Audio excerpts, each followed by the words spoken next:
যে ব্যক্তি প্রত্যেক ফরজ সালাতের শেষে বলবে ৩৩ বার সুবহানাল্লাহ, যে ব্যক্তি বলবে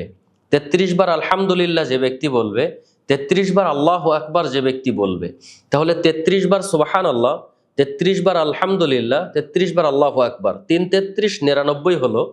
আর ১০০কে পূর্ণ করার জন্য যে ব্যক্তি একবার এই কালেমাটা পড়বে, লা ইলাহা ইল্লাল্লাহু ওয়াহদাহু লা শারীকা লাহু লাহুল মুলকু ওয়া লাহুল হামদু ওয়া আলা কুল্লি শাইইন কাদির, এই কালেমাটা একবার পড়ে যে ব্যক্তি ১০০ পূর্ণ করবে, রাসূল সাল্লাল্লাহু আলাইহি ওয়াসাল্লাম বলছেন গুফিরাত খতায়াহু ওয়া ইন কানাত মিথলা যাবাদিল বাহর। রাসূল সাল্লাল্লাহু আলাইহি ওয়াসাল্লাম বলছেন ওই ব্যক্তির গুনাহসমূহকে ঝরিয়ে দেওয়া হবে, গুনাহসমূহকে মাফ করিয়ে দেওয়া হবে, যদিও তার গুনাহসমূহ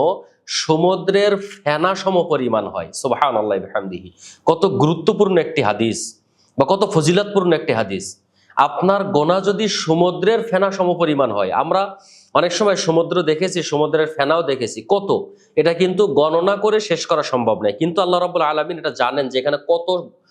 কতটা মানে সংখ্যা, কত ফেনা এখানে আছে, এটা আল্লাহ রাব্বুল আলামিন জানেন। এজন্য রাসূল সাল্লাল্লাহু আলাইহি ওয়াসাল্লাম বলছেন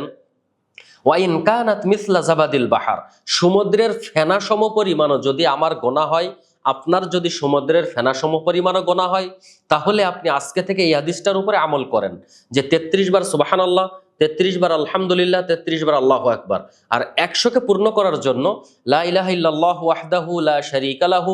লাহুল মুলকু ওয়া লাহুল হামদু ওয়া আলা কুল্লি শাইইন কাদির, এই হাদিসটার উপরে যদি আপনি আমল করতে পারেন বিশ্বাসের সাথে, তাহলে আশা করা যায় আল্লাহ সুবহানাহু ওয়া তাআলা আপনার জীবনের সাগিরা গুনাহ যেগুলো আছে এগুলো আল্লাহ রাব্বুল আলামিন মাফ করে দিবেন ইনশাআল্লাহ।